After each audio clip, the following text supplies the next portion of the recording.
digisaate tulevikulahendused ja 5G toob sinuni Telia.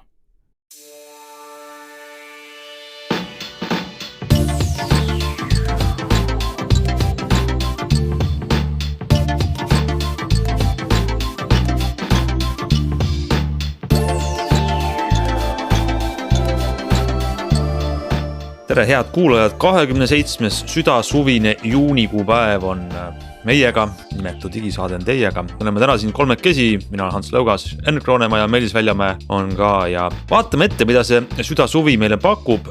Oodata on juulis ühte telefoni, mis võib-olla on kõige erilisem telefon üle paljude aastate, aga võib-olla ka mitte. Kuidas panna kodus kõlar rääkima lahkunud sugulase häälega, võib-olla on meil selleks üks lahendus. Kuidas teha iPhone'ist üks veelgi universaalsem paroolihoidja ja miks on ristkülikukujulised monitorid täiega trendist väljas ja ruudukujulised on trendikad, sellest räägime ja võib-olla mõnest asjast veel.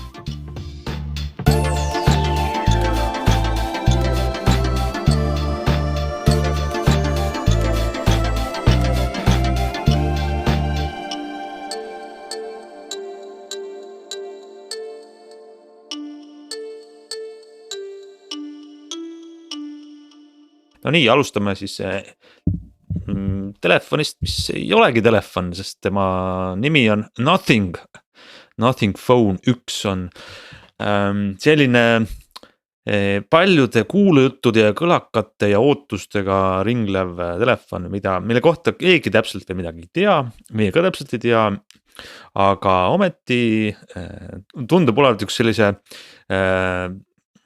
nutitelefoni maailmas üks natukenegi võib-olla huvitavam uudis üle mitme aasta.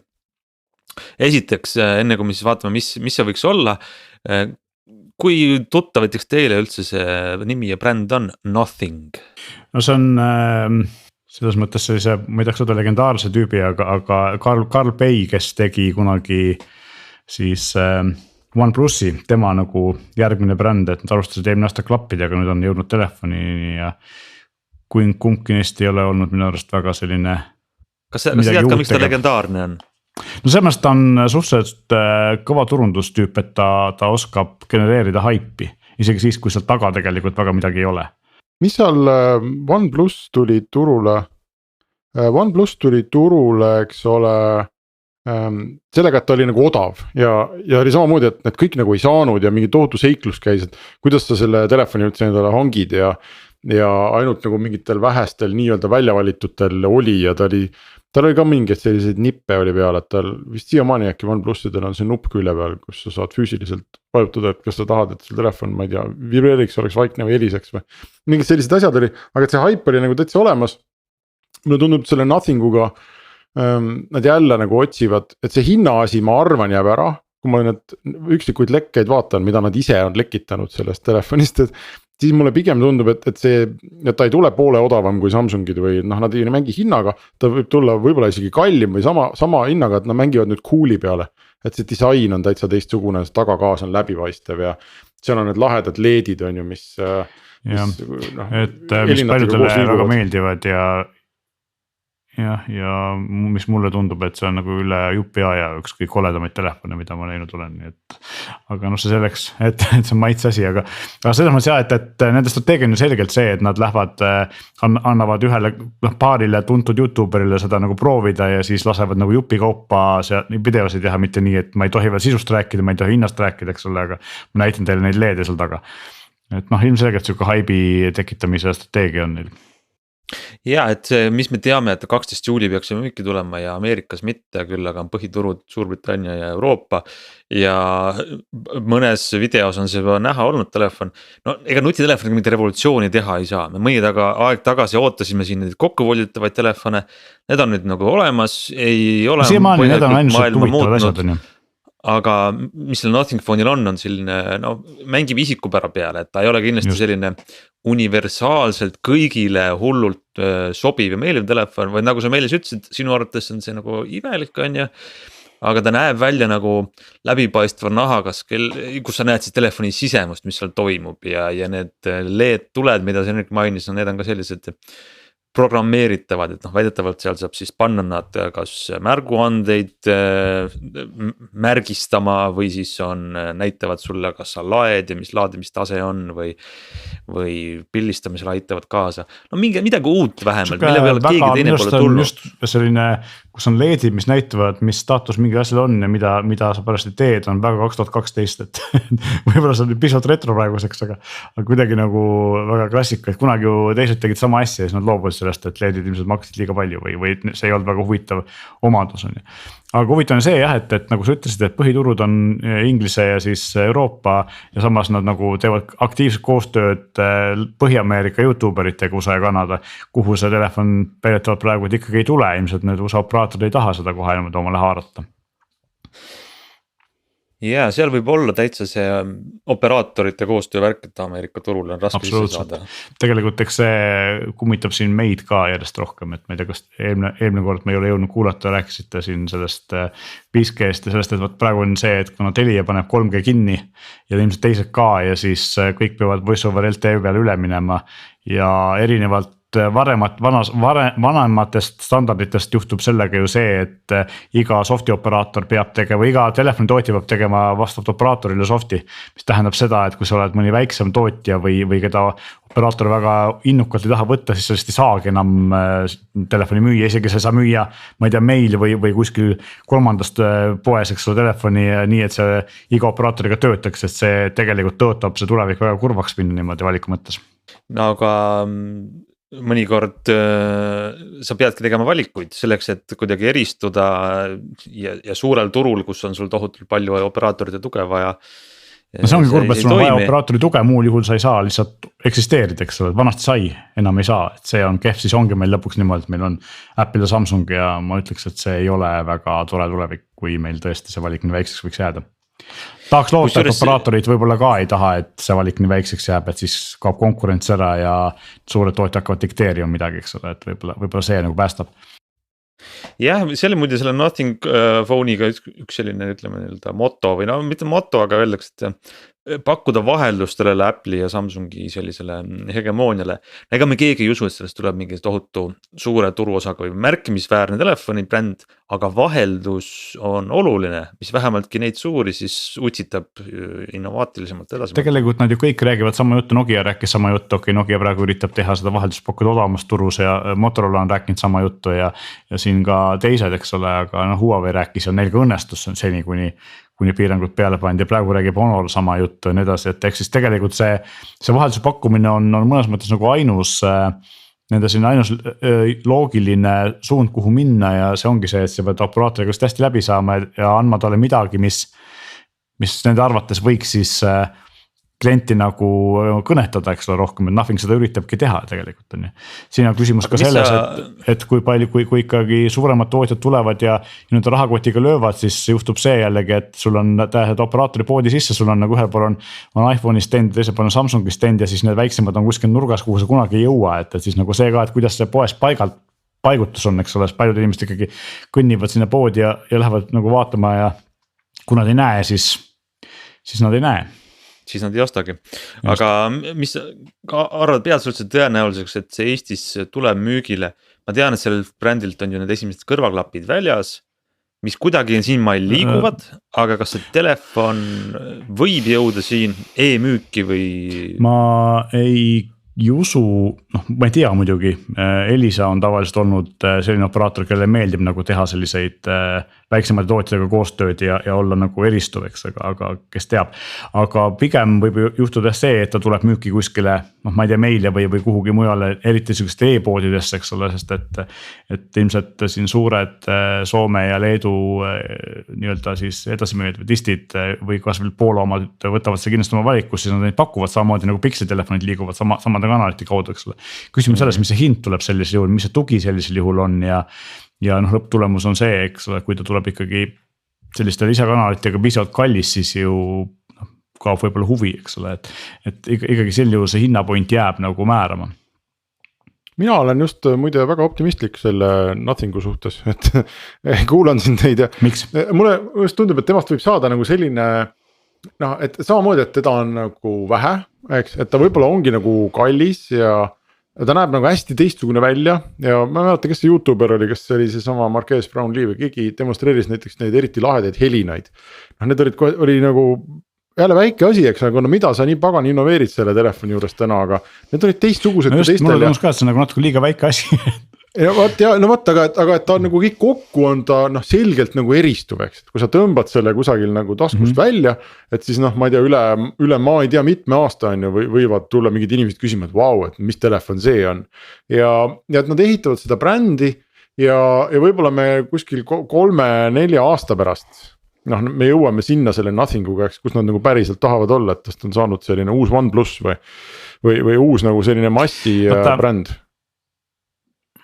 Siin on küsimus selles, et noh, mida me ei tea, eks ole, on see, et kust tuleb raha, ehk siis kui palju neil seda tegelikult on, et seal selles massiga lüüa nii-öelda, ehk kõigile rahakotiga pähe lüüa nii operaatoritele kui reklaamiagentuuridele ja siis ühesõnaga seda teadvust tõsta.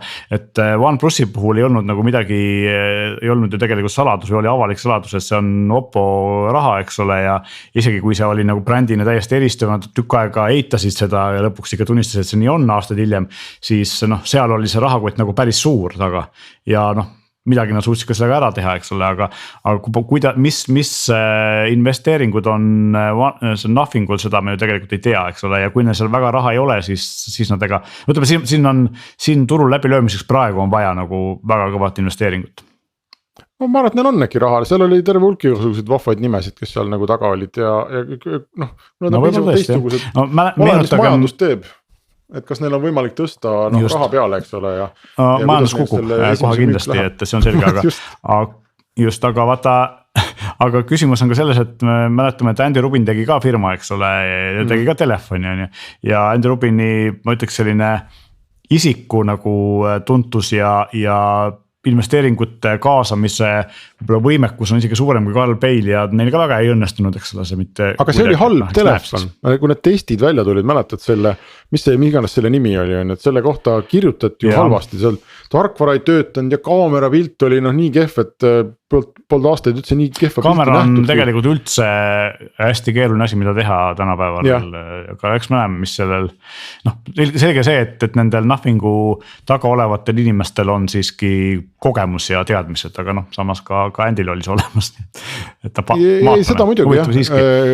Ja me ei tea, kuidas Hiinas autoriõiguste kaitse on, et kas ta võis OnePlusist, nii nagu hiinlased väidetavalt käivad, eks ole, võtavad Ameerika serveritest midagi kaasa, et kas Nothingu mehed võisid nagu OnePlusi serveritest midagi kaasa võtta pildi algoritmile. Või on see, et see ongi tegelikult Oppo või siis PPK salapeane järgmine plaan, kuidas Euroopat valutada, et ongi tegelikult sama raha, aga ma ei tea, kas me äkki, teil on veel muidu Nothingu kohta midagi huvitavat öelda?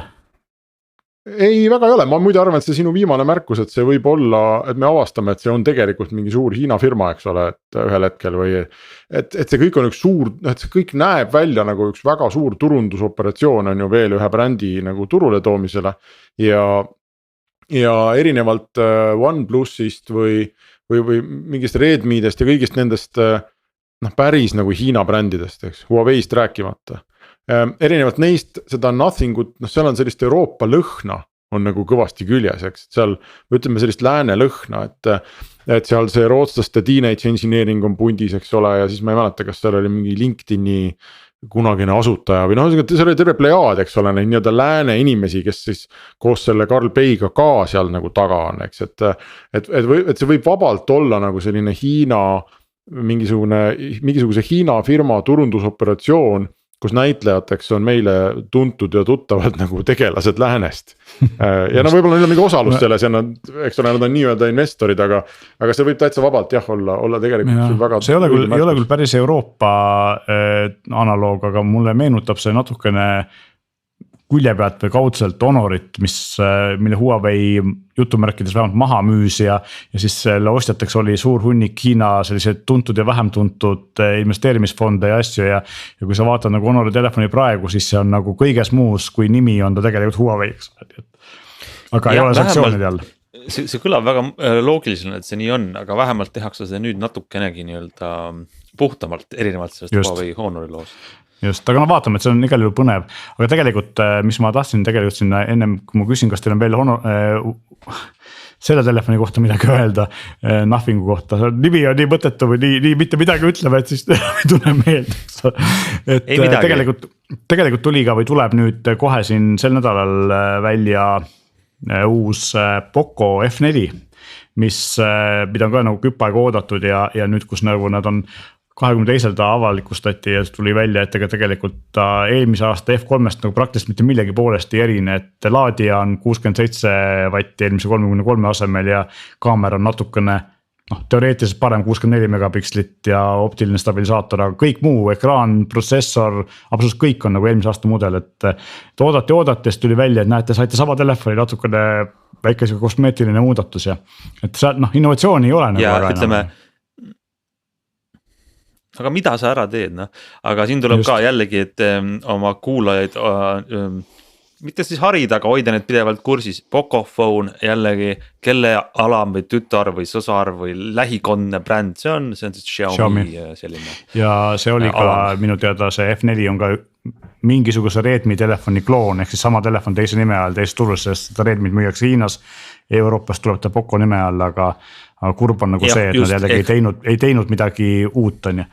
Muidugi nende hiinlastega on see asi ka vaata, et nad ju teevad tegelikult, ei tee nagu erinevad Samsungis, kes teeb ka suhteliselt palju telefoni või Apple'is, kes teeb nagu suhteliselt vähe ja väga selge sellise astmetega telefone, eks ole, siis Xiaomi'l on küll selline omadus, et neil on 8 brändi, Oppo samamoodi ja siis iga kuu tuleb 3 telefoni välja ja tegelikult väga suurt vahet ei ole ja igas regioonis müüakse erineva nime all sama asja, et see kõik on nii keeruline, nii hoomamatu, et miks seda vaja on, kes sellest aru saab, eks.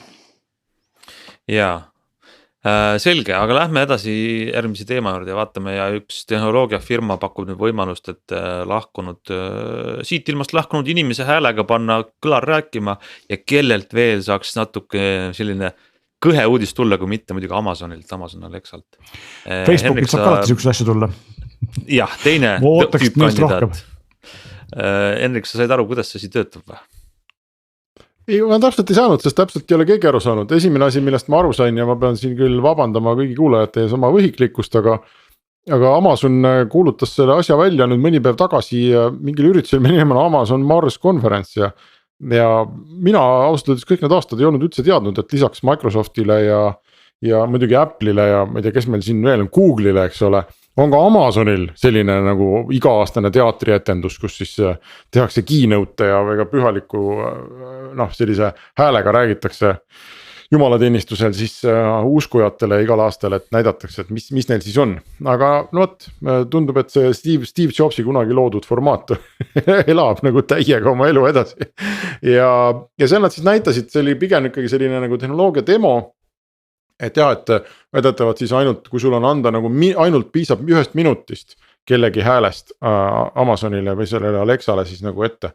Et siis ta õpib selle hääle ära ja siis seal näidati videoklippi, kuidas üks poiss hakkas magama minema õhtul ja siis palus Amazoni seda paganaga kõlarit, et vanaema loeks talle unejuttu lõpuni ja siis kadunud vanaema lugeski lapsele unejuttu.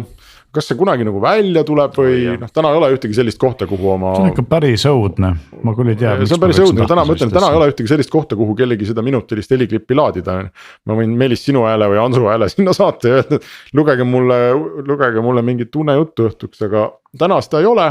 Aga samas see tuleb, et kui Amazon seda ei tee, siis teeb keegi teine, see tundub nii loogiline selline masinõppe ja kogu selle nagu hääle sünteesi. See tundub loogiline küll ja samuti on sellel väga palju igasuguseid privaatsuse implikatsioone, eks ole, et kelle hääli sinna panna või keda sellega nii-öelda, mis fake asjadega teha saab. No tegelikult kõik need tehisintellekti poolt loodud asjad meil lähitulevikus teevad elu palju põnevaks ja samuti karmimaks. See on nagu igasuguse tehnoloogiaga, et sa võid õhtul paluda, et Ita Ever loeks sulle nagu kunksmoori, eks ole. Või siis sa võid paluda, et Jüri Ratas helistaks Kaja Kallasele. Või see on meie see väike konnatiigi näide, eks ole, et sa võid paluda, et keegi kelle käes on tuumanupp helistaks kellelegi, kelle käes on teine tuumanupp, et tehnoloogiat saab kasutada heaks ja halvaks. Meil siin oli selline nunnu hea näide, mis on ka omamoodi ikkagi natukene kõhedust tekitav, aga aga eks seal, ma arvan, nad ei olegi seda sellepärast, küllap nad saaksid selle akna teha, et upload your MP3, eks ole. aga just kõik need muud põhjused, mida me siin oleme arutanud. Küllap need on põhjused, tegelikult kohati ei ole olemas. Mulle kohati tundub, et see, millest me siin mõni aeg tagasi rääkisime, et mulle tundub, et sellise nii Amazonil, Google'il kui Apple'il sellise tehisintellekti ja assistantite ja asjadega on nagu nad on kuidagi vastu seina jooksnud, et väga suurt arengut ei ole viimased paar aastat toimunud, vähemalt midagi üllatavat ei ole tulnud. Võib-olla üks põhjus ongi see, et nad nagu neil on nii-öelda majas sees asju küll, aga nad ei julge neid avalikustada, sest et mida sellega tehakse, võib olla kohutav, eks ole, või mitte väga tore, nii et. Ja samas ma ikkagi veel eile autos sõidu ajal küsisin Siirilt umbes 10 eri lugu, et ta paneks mul mängima muusika, et ma peaks näppudega otsima ja ta alati pani mul mängima The Good, The Bad and The Ugly soundtrack'i. Ehk siis ta on mingis osas on ta ikkagi veel nii primitiivne on ju, ja samal need nii-öelda selle põhifunktsionaalsuse osas on kaetud võib-olla 90%, ma olen optimist, mõni ütleb, et 75%, võib-olla 95%, aga see viimased 10% või see lõpp on nagu nii tähtis, et need vead tulevad välja ja seda on keeruline teha. Ja ma saan aru, miks siis ettevõtetel kaob ressursid, raha, jaks, järjepidevus, et see viimased protsendid katta ja selle asemel tehakse neid muid madalamalt või keskmisel kõrgusel olevaid vilju. Seal on see probleem, et selle 95%-ga vaata me jõuame nii kaugele, eks ole, et meiesugused fanaatikud, eriti kui sa oled nagu päriselt inglise keelt rääkiv inimene, et sa viitsid nagu sellega möllata või nagu vaeva näha ja see aitab sind, teeb see elu natuke mugavamaks, aga see viimane 5% on see, mis teeks siis selle elu mugavamaks ülejäänud 99%, eks ole, et see oleks võimalik lihtne kasutada ja teeks päriselt ka neid asju, mida inimesed eeldavad. Ja see on see kassi saba, millest on keeruline üle saada. Jah, kuigi selle tõesti nende häälassistentide ja kogu selle nagu rääkiva AI osas on ikkagi mitu aastat olnud kõrvu lukustav vaikus, et ma just täna sõitsin autoga ja mängisime perega, mitte mängu, aga kõigepealt küsisime Siri käest, et mis ilm Berliinis on, eks. Ja siis tuli, aga mis Pariisis on, aga mis Londonis praegu on, kas seal on ka kuumalaine, eks, aga mis Stockholmis on. Ja mõned assistendid teevad seda, aga vana hea Siri, kes on nagu maailma suurima rikkama firma toodang, endiselt ei saa nagu aru sellest, et kui ma küsin ühe küsimuse, siis ta võiks jätta oma selle keerleva plönni veel kuulama nagu 5 sekundiks, et äkki mul on jätku küsimuseks või äkki mul on midagi veel öelda. Et iga jumala kord me pidime alustama seda hei, ja siis ootad, eks ole, tükk aega ja siis ütled talle nagu uuesti täislausega selle küsimuse, see on tõesti nagu see on nagu suhtlus mingi idioodiga põhimõtteliselt, see idioot ei õpi ega ei õpi. See on ka muidugi asi, mida mina olen märganud, võib-olla sõltub ka seadmest või kui kiired on eriti mingi telerite või selliste video mängivate asjade puhul on see, et kui sa vajutad seda mikrofoni nuppu ja siis ta viskab selle ikooni sinna ette ja sa ütled talle midagi, sa tegelikult ei ole veel salvestanud, ehk siis see algus läheb kaduma ja sa pead uuesti tegema. Ja eks need seadmed on erinevad ja ma siinkohal pean kiitma, mul on kõige viimane mudel Google Nesti oma kodus, mille põhifunktsioon on tegelikult kuulata ja see on, ma ütleksin 3% võrra parem kui Siri, mis istub telefonides või ka kellas. Et ta on midagi, nad teevad õigesti, ma Alexat ei kasuta igapäevaselt. Aga ma arvan, et siia sobiks tegelikult ära rääkida minu väike seiklus, kui ma üritasin lapsele iPadi tema nimelist kontot siis nagu lõpuks teha, et muidu kogu aeg kasutas iPadi minu kontoga, aga sellega lõpuks on see nagu tüütu, et ta avastas sealt message'id ja siis hakkas inimestele sõnumeid saatma. Selgelt, sa oled nüüd nii vana, et teeme sulle oma konto ja teeme sulle siis oma selle Apple account'i või mis iganes selle nimi on, Apple ID. Ja kogu see protsess oli lihtsalt nagu košmaarne. Ma kõigepealt tegin talle Google'i Gmaili konto ja kui mõni firma on selle asja hästi lahendanud, siis ma pigem nagu Google'ile annaks selline 8 või 9 punkti 10 küll. Et see läks nagu libedalt, paned lapse sünnikuupäeva, saab aru, see on laps, ütleb sulle ilusti, näed, et kas sina oled vanem, ja mina olen vanem, eks ole, pane oma Gmaili parool, okei. Kas sa saad aru, et sa vastutad tema meilide eest, kuni ta saab täiskasvanuks? Jah, saan aru, eks next ja ongi sul uus pereliige, see kõik nagu toimis. Aga Apple'is oli siis see, et minu esimene viga oli see, et ma üritasin seda teha arvutist. Mac'is on ka System Preferences ja mingi family sharing on vist selle nimi. Ja seal ma panin, tuleb mingi tohutu aken, täitsin ära kõik mingid e-mailid, sünnikuupäevad, kõik asjad on ju. Ja siis ütlesin, et nii loo nüüd konto, parooli pidin ka lapsele panema. Ja siis kui ma olin kõik ära täitnud ja vajutanud seda nuppu, et nüüd create või nüüd loome siis konto, siis anti mulle veateade, et parool ei sobinud talle. ühesõnaga paroolis oli midagi puudu või nagu need teated on, eks ole, et mingi peab olema raskem on ju. Ja siis selle asemel, et lasta mul uus parool panna, pandi lihtsalt see aken kinni. Ja ma pidin hakkama otsast peale ütlema nii, add child, nimi, sünnikuupäev, kõik otsast peale tegema.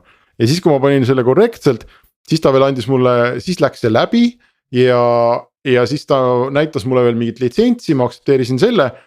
Ja siis ta jäi lihtsalt keerlema mingisuguse creating account nagu koha peale. Ja põhimõtteliselt nagu kogu see asi jooksis kinni. Ja siis mulle ohkasin, võtsin oma iPhone'i ja tegin selle sama pulli iPhone'ist läbi ja iPhone'ist see töötas. Ja saingi lapsele siis konto tehtud. Ja siis hakkab see, ma ei tea, mõni kuulaja meil või Ants, sina oled ka iPhone'i kasutajaks, ma ei tea, kui palju sul on kogemusi, aga minu kogemus on see, et kui Apple on milleski hea, siis on see nagu parooli akna näitamine ja parooli küsimine iga pagana väiksema asja peale. See vaene laps ei saanud mitte midagi teha, nii kui App Store'i lahtada, nii, kes sa oled, mis su parool on? Nii, siis saadeti jälle mingid topelt väiksed tähed numbrid, muudkui trükid neid ja siis lähed mingisse järgmisse kohta ja üritad mingit järgmist asja teha. Nii, kes sa oled, mis su nimi on, jälle pane parool, pane sõrmejälg, pane parool, pane sõrmejälg, pane parool, arvutis parool, no see oli kohutav. No sest mul on nüüd see parool elu lõpuni pähe kulunud, sest ma olen seda mingi 100 000 korda sinna iPadi toksinud. Ja kõige lõpuks veel selgus, et on, vaata family sharing on iseenesest Apple'il on hea asi, et kui mina või mu abikaasa on ostnud mingeid äppe, siis lapsed saavad neid ka oma seadmetesse nagu tõmmata, eks, kui äpp toetab seda.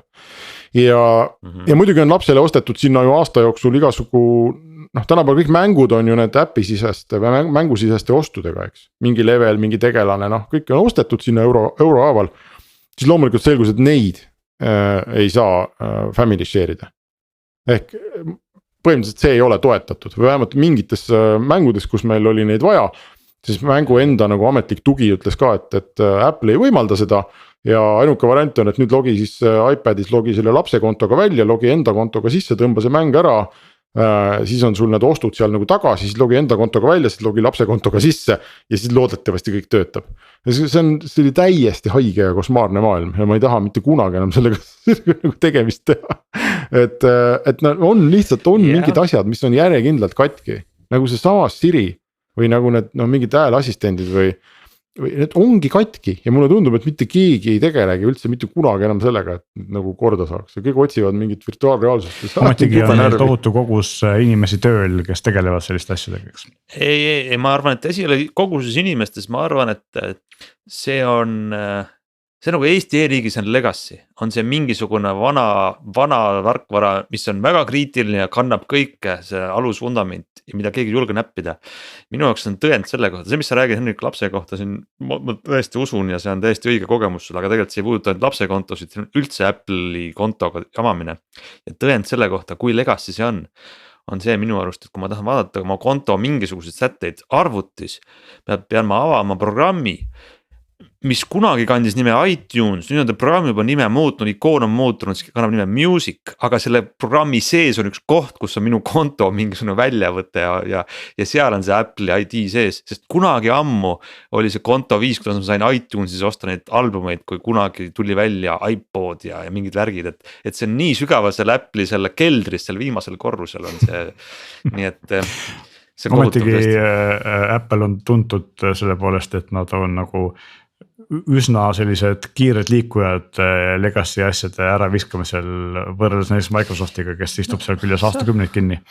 Samas nad mingist asjadest nad on meelega aeglased, võtavad tasa ja targu ja tulevad turule millegiga, millega teised on 5 aastat juba väljas. Nad on selle nüüd õigesti ära teinud ja siis see on 25 aastat meiega lihtsalt ja nad ei näpi seda asja üldse. Ja me paneme kogu aeg parooli. Aga nii et, kuna siin selle Amazoni teema lõpetuseks, et kui Henrik ennem valgustas meid sellega, et Amazonil oli see Reemars arendajate konverents hiljuti, millest meie midagi ei teadnud, siis teadmiseks teile ette, et 20. juulil tuleb Alexa Live 2022, järgmine Amazoni arendajate konverents, millest ka ma ka selli midagi ei teadnud praegu avastasin.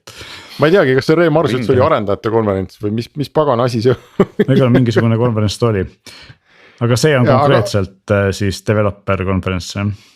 Aga kui ma peaks nüüd valima sellest suurtest, kui ma peaks nüüd valima nendest suurtest tehnoloogiafirmadest ikkagi nimetama ühe, kellel minu arvates nagu pigem järjekindlalt kõik need taustateenused nagu pigem töötavad, siis on see Google. Ehk seda, noh ma kindlasti ei saa öelda seda Facebooki kohta. Sest nagu ka minu mingid Facebooki page'id, kuhu ma pean midagi postitama, need teevad selliseid asju, et hoia peast kinni. Ja noh, Apple nagu kindlasti. Lisaks nad muudavad väga tihti asju, eriti sükst ärikriitilisi asju muudab Facebook väga tihti, nii et sa ei saagi aru, kui sa pead mingid firmad seal majandama, eks ole, siis lõpuks on see, et mis on toimunud vahepeal, eks on midagi muudetud, et enam ei saa aru, mis ja Microsoftil need asjad nagu minu kogemuse järgi pigem töötavad, aga seal on mingi tohutu mingi legacy segadus. Ma ei saa aru enam, mitu meiliaadressit mul Microsofti mingites teenustes on ja kus mu litsentsid on ja mis on Skype ja mis on mingi Teams ja kuidas need kontod seal nagu. Ja mis on veel mingisugune Xbox'i konto ja mingi, kui ma mängida tahan lapsega, siis juba mingi Xbox'i keskkond lahti, mis on täiesti teistsugune, aga tegelikult ikkagi nagu sama. Ja neil on mingi õudne luuakapp, vajab ikka kõva koristamist, aga need asjad vähemalt töötavad. Ja, aga Google'i üle me võime siin nalja teha näiteks nende 1000 message'i äpi kohta, eks. Ja noh, tõesti, see on natuke kummaline, mida nad seal teevad. Aga noh, põhimõtteliselt need Google'i taustateenused minu kogemuse järgi, kui sa ikkagi lähed Gmaili kontot tegema, siis sa saad selle tehtud. Ja kui sa tahad seal oma mingi perekonda majandada või mingite ostudega majandada, siis sa saad selle tehtud ja valdavalt see kõik nagu käib.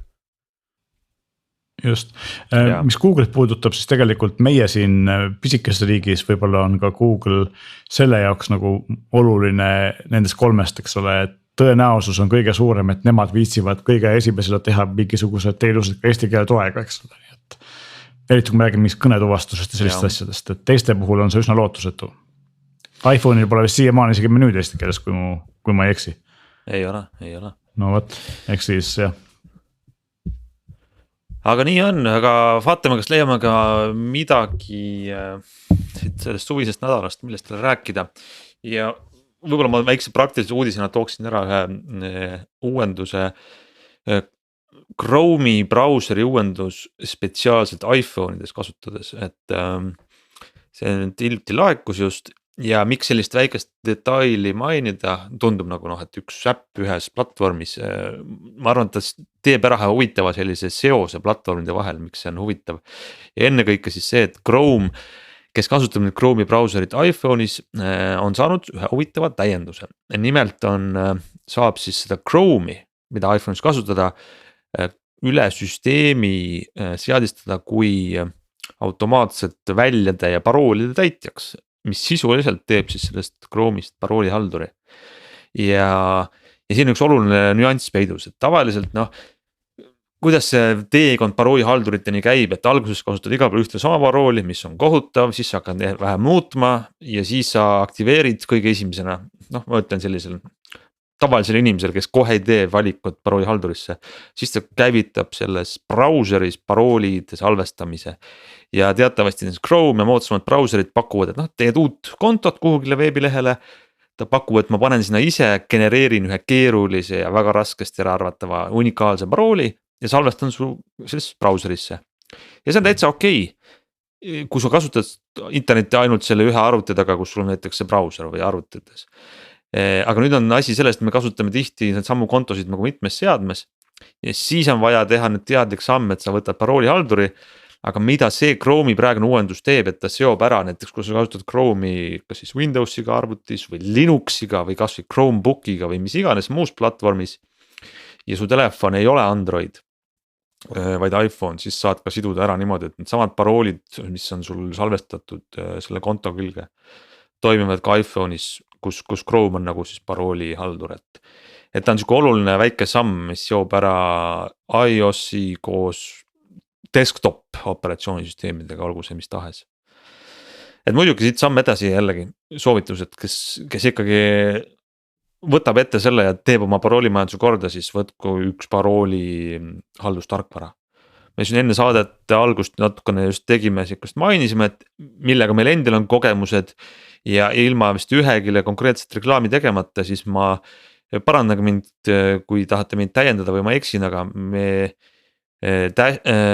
mina olen kasutanud Dashlane, LastPass, OnePassword, Bitwarden, ma ei tea, kas teil on midagi veel soovitada, mis paroolihalduriteks? Mina kasutasin pikka aega LastPassi ja peale selle, kui see hind läks natuke liiga kalliks, kuigi siin võib nagu öelda argumendina, et turvalisus või privaatsus ei ole kunagi liiga kallid, siis läksin ma Bitwardeni peale üle LastPassi pealt ja ma ütleks, et mõlemad olid tegelikult päris head, et LastPass oli kohati lahti tegemisel, lahti lukustamisel kiirem, aga ma ei saa kummagi ja võib-olla natukene sellise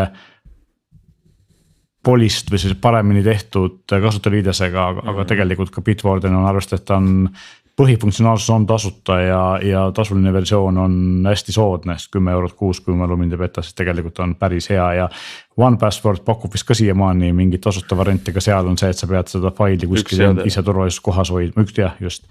Et selles mõttes on ja loomulikult, et nendele, kes siis nii-öelda ei viitsi eraldi paroolihalduriga mässata, kuigi see on ikkagi eelistatum versioon, eks ole, kuna ta on operatsioonisüsteemist lahti seotud ja brauserist lahti seotud, ei ole siis seal sees, et ei ole sellise kui Microsofti või Google'i kontode pihta suunatud rünnaku ohvriks sattudes ei ole ohus need asjad niisama lihtsalt, eks ole, siis tegelikult jah, nii Google'i see Chrome'i paroolihaldus kui ka Microsofti nii-öelda Edge'is on sarnane paroolihaldus sees, nii et need tegelikult töötavad üsna hästi üle erinevate seadmete.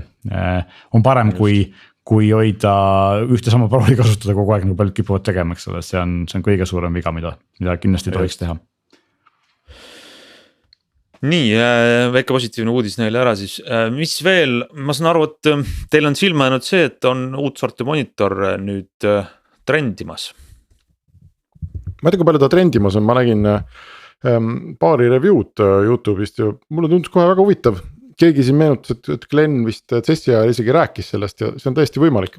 Monitori kuvar peab eesti keeles ütlema, selle nimi on LG Dual Up, ehk siis mitte Dial Up, vaid Dual Up ja külje suhe on 16:18 ehk sisuliselt on tegemist praktiliselt ruudukujulise seadmega.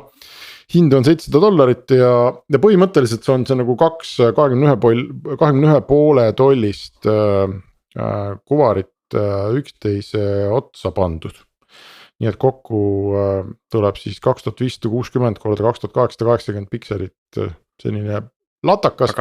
Ja põhimõtteliselt saad pildi ülevalt alla pooleks teha, eks, et sa saad poole suurema kuvari, kui sul on ja paiguta siis aknaid, kuidas tahad, et on olemas need ultralaiad, eks, kus sa saad ka panna väga palju aknaid, hakkad vasakult tulema ja paremal lõpetad ja siis oled nagu kino esimeses reas, eks, et vaatad, et mis toimub vasakul ja mis toimub paremal.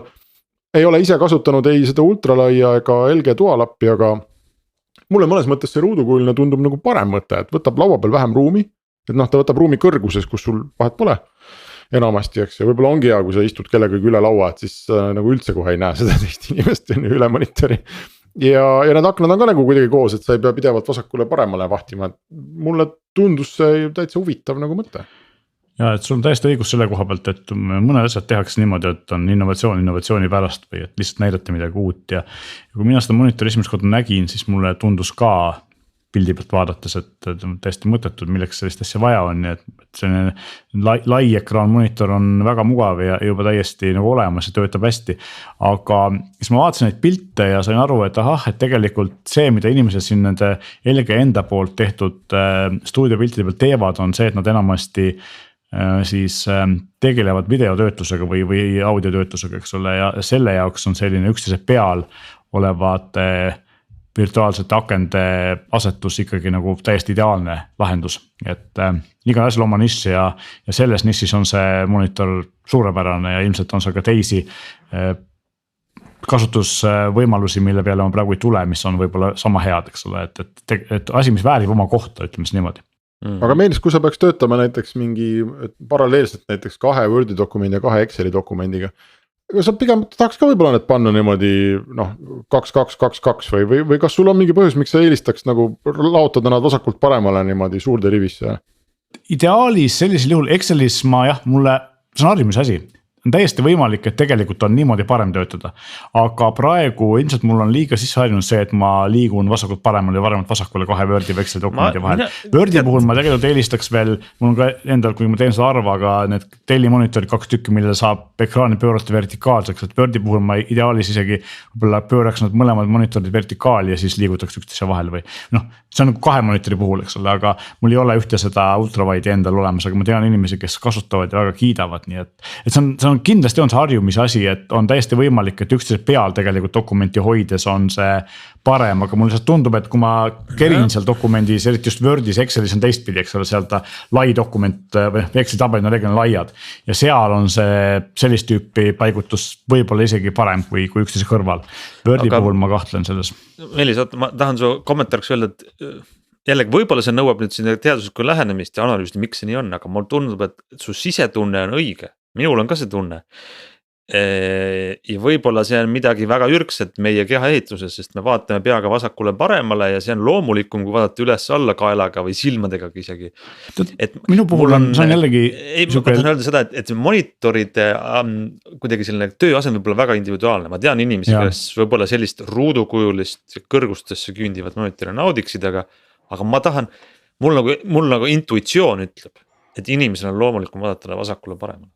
Tead, see on samamoodi nagu mina võib-olla ei ole enam piisavalt noor, et sellest aru saada, aga samamoodi nagu meie TikToki video või Instagrami Reels, eks ole, et see, et telefoni peab ikkagi nagu püsti hoidma on video vaatamiseks on nagu minu jaoks imelik, sest et meie silmad asub ometi kõrvuti, mitte üksteise peal. et selline jah, nii-öelda landscape asi tundub nagu loomulikum, aga eks see on jällegi maitse asi. Seda saab ka kodus suhteliselt hästi ise testida. Et vaata on olemas need, ma olen üldse väga suur monitoridele nende lauakinnituste ostmise fänn. Et mitte, et monitor oma või kuvar oma jala peal seisab, vaid need kas puurid lauast augu läbi ja paned sinna nagu selle vana laualambi on ja või siis keerad selle kronsteiniga ta laua külge.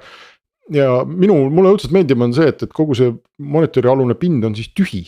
Ma saan sinna midagi panna, ma saan kas või klaviatuuri lükata või mingit oma kolu telefoni näiteks või. Et seal ei ole seda jalga nagu ees ja tolmu on parem võtta ja ma saan teda paremini liigutada, kõrgust sättida õudselt mugavalt üles alla või pöörata teda või. Ja need jalad ei ole ka nagu nii kallid ja on olemas jalad, kus sa saad panna 2 tükki kõrvuti, 2 kuvarit kõrvuti. Ja on olemas ka sellised, kus sa saad panna ühtese otsa jah. Et aga siis kui sa avastad, et sulle meeldib. Ma arvan, et vasakult paremale võib-olla nii suur probleem ei ole, aga kui sa paned ükse otsa 2 tükki, siis need raamid, mis sinna vahele jäävad, et see keskel ühe monitori ülemine ja teise monitori alumine, et see võib päris nagu suur plokk tulla. Aga vähemasti seda on nagu lihtne katsetada igal ühel. Hangi 2 kuvarit, tõsta nad kuidagi ühtse otsa, tööta nädal aega, vaata, kas kael on valus on ju. Et kas tahad niimoodi edasi vaadata ja kui tahad, siis see hind ei ole tegelikult ju eeldades, et see on tööriist, eks, siis see hind ei ole nagu kosmaarne. Sellist tüüpi monitorid kipuvad ikkagi olema tööriistad jah. Jah, aga ainuke asi, ma tahaks, et ta oleks 4K, et natukene ikkagi pikslit on nagu vähe töö monitori jaoks.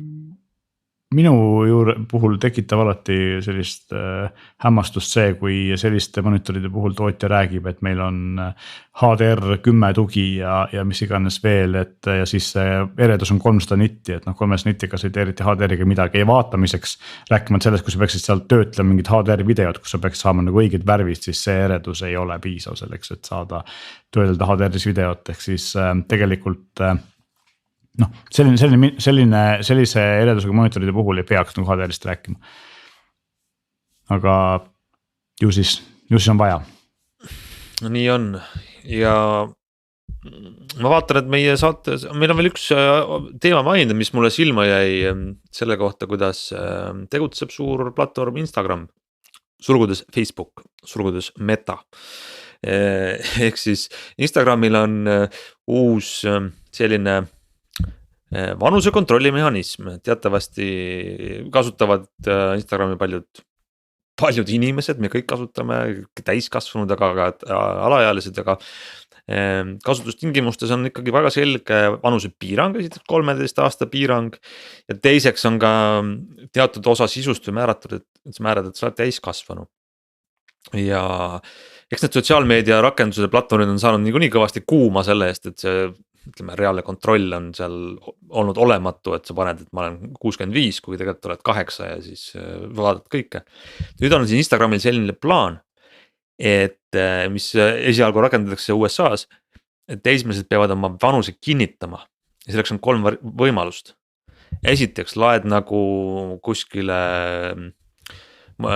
panga või sõidujagamise äppi laed üles oma isikudokumendi pildi. Umbes nagu Veriff kontrollib siis sinu isikut, et paned dokumendi, kus on su vanus peal.